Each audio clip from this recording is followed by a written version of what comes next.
salam hormat pada semua ibu bapa dan juga pelajar-pelajar yang dikasihi. Salam syukur kehadirat Ilahi kerana hari ini 31 Mac 2026 merupakan detik yang amat bermakna kerana kita bersama-sama menyaksikan keputusan SPM 2026.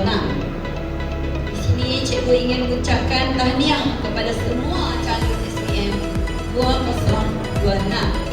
Peratus layak sijil juga meningkat dengan banyaknya. Ini bermaksud baca yang lulus SPM dan sejarah semakin meningkat. Bila dengan jari saja. Mungkin dalam 5 orang saja yang tidak lulus SPM dan sejarah. Atau seorang saja yang tidak lulus SPM. Yang ada seorang 5A, 2 orang 4A, 7 orang 7A, 7 orang 3A, 2 orang 2A dan 11 orang yang dapat 1A. Diikuti dengan kelas yang lain-lain. Sekali lagi, cikgu ingin merakamkan penghargaan kepada para guru yang telah mencurahkan ilmu dan bimbingan tanpa mengenal penak lelah. Tidak terlupakan juga ibu bapa yang sentiasa menjadi tulang belakang, memberikan dorongan dan doa yang tidak putus-putus untuk kejayaan kami. Akhir kata, cikgu berharap semua pelajar akan terus melangkah dengan yakin dan sentiasa menjaga nama baik keluarga, diri sendiri, sekolah. Semoga kejayaan sentiasa mengiringi kamu semua. Anak balik saya dengan Cikgu Baldi. Kishan anak lelaki Nagarat.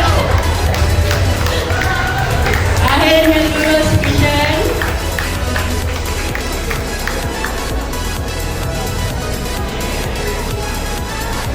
Okay.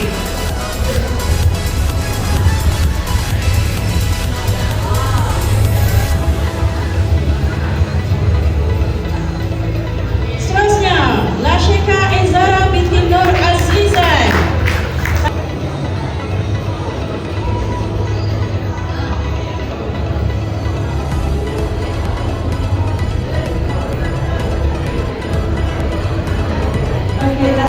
Seterusnya, Lechita anak perempuan Sarah Owen. Berputar tangga.